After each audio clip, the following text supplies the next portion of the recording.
Hello guys, Assalamualaikum. Myself Salsut and welcome to my blog 3. এবং আপনাকে স্বাগতম জানাই এমএস ডেইলি ব্লগ ইউটিউব চ্যানেলে।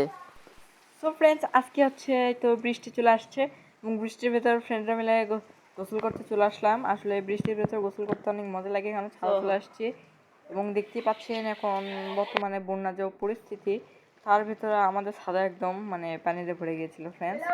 এখানে গোসল করতে আরও মজা লাগতেছিল, একদম অবস্থা খারাপ হয়ে গেছিল ফ্রেন্ডস। আমার পিছনে যেগুলো দেখতে পাচ্ছি। সো ফ্রেন্ডস, যারা এখন আমার ইউটিউব চ্যানেলটি সাবস্ক্রাইব করেন অবশ্যই সাবস্ক্রাইব করে দেবেন। ভিডিওটি ভালো লাগলে লাইক করুন এবং ভিডিওটি বেশি বেশি করে শেয়ার করুন ফ্রেন্ডস। এবং ফ্রেন্ডস, আমার এরকম ডেইলি ব্লগ পেতে চ্যানেলটিকে অবশ্যই সাবস্ক্রাইব করে নেবেন। তো ফ্রেন্ডস, আজকের ভিডিওটি ছিল এই পর্যন্ত। আপনার কেমন লেগেছে অবশ্যই কমেন্টে জানান।